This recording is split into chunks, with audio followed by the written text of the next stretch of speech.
بسم اللہ الرحمن الرحیم۔ السلام علیکم ناظرین، آج کی اس ویڈیو میں ہم بات کریں گے حضرت امام حسین رضی اللہ تعالیٰ عنہ کو قتل کروانے کے بعد یزید ملعون کا کیا حال ہوا اور اس کی موت کیسے ہوئی، اللہ کا کون کون سا عذاب اس پر نازل ہوا۔ دوستو، اس لیے ہماری آج کی اس ویڈیو کو آخر تک لازمی دیکھیے گا۔ اگر آپ نے ابھی تک ہمارا channel Islamic Z studio subscribe نہیں کیا تو ابھی سبسکرائب کر لیں، ساتھ میں بیل آئیکن بھی ضرور پریس کیجیے گا تاکہ لیٹسٹ آنے والی تمام ویڈیو آپ کو بآسانی مل سکیں۔ ناظرین، یزید کی پیدائش 22 جولائی 665 عیسوی میں ہوئی۔ اس کی ماں میسون کلبیہ قبیلے سے تھی۔ یہ قبیلہ نیا مسلمان ہوا تھا۔ یزید کی پیدائش کے بعد اس کی ماں میسون طلاق لے کر اپنے قبیلے میں چلی گئی، جہاں پر عیسائیت کو چھوڑ کر نئے مسلمان ہونے والوں میں یزید کی پرورش ہوئی۔ اس لیے مسیحیت کی تعلیم سے بھرپور یزید کی شخصیت سب پر عیاں تھی۔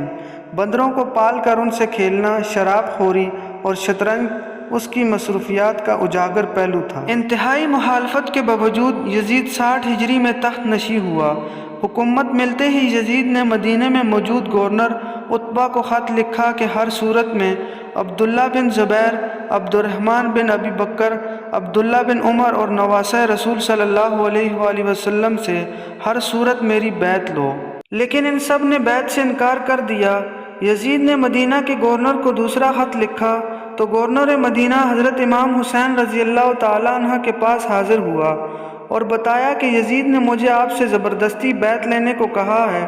جب امام عالی مقام نے دیکھا کہ مدینے میں قتل و غارت اور فساد برپا ہو سکتا ہے تو آپ نے ہجرت شروع کر دی۔ اپنے خاندان اور کچھ اصحاب کے ساتھ آپ پہلے مکہ گئے اور پھر کوفہ کی طرف روانہ ہو گئے، لیکن 18,000 کوفیوں نے حضرت امام حسین رضی اللہ تعالیٰ عنہ کی بیعت توڑ دی اور پھر واقعہ کربلا پیش آیا۔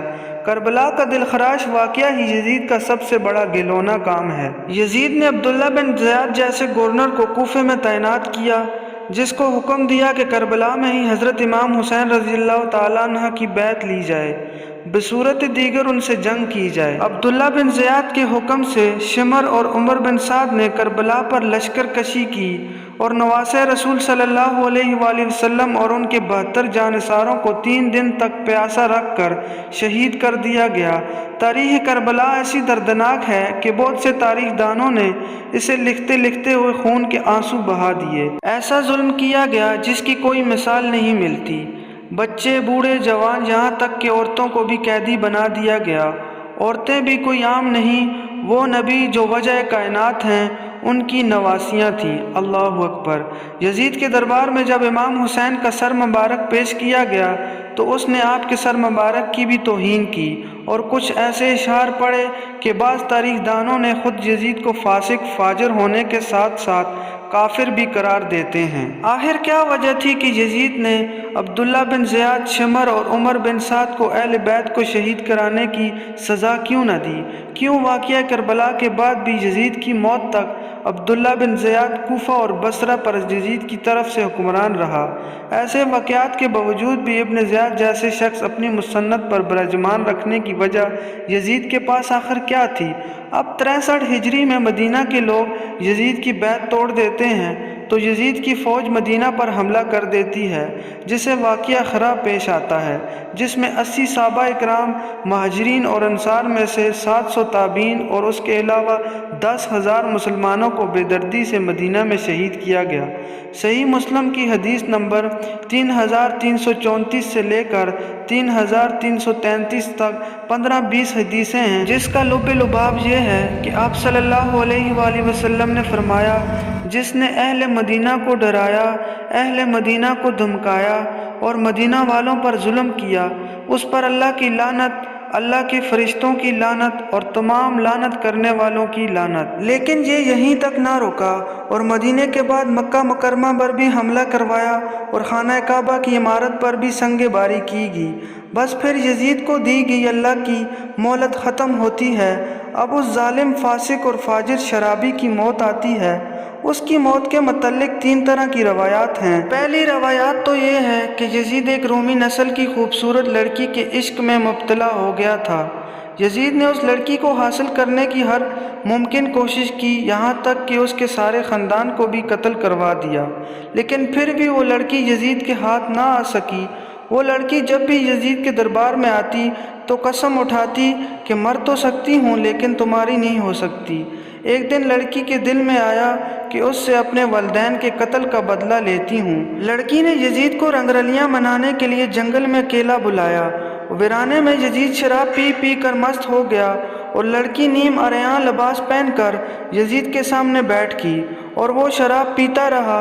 جب لڑکی نے دیکھا یزید شراب میں چور ہو چکا ہے تو اس کو بستر پر لے گئی اور پھر مستیاں کرتے کرتے یزید کی گردن کاٹتی اور کئی دن تک یزید کی لاش وہاں جنگل میں پڑی رہی جس کو چیل اور کوے نے نوچ کھایا۔ ڈھونڈتے ڈھونڈتے یزید کی فوج وہاں پہنچی تو پھر انہوں نے اس کو دفنایا۔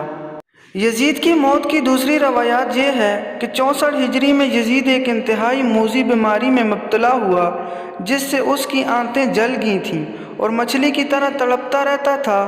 پیاس اس شدت سے لگتی تھی کہ خود کو پانی کی تالاب میں گرا دیتا تھا، لیکن گلا اس قدر بند تھا کہ ایک گھونٹ پانی بھی حلق سے نہیں اترتا تھا۔ اس حالت میں 3 دن رہنے کے بعد یزید کی موت ہوئی۔ یزید کی موت کی تیسری روایات یہ ہے کہ چونکہ یزید بندر پالنے کا شوقین تھا تو اس شوق نے اس کی جان لے لی۔ ایک دن یزید نے ایک بندر کو وحشی خچر پر بٹھایا اور خود اس کے پیچھے گھوڑا دوڑانے لگا۔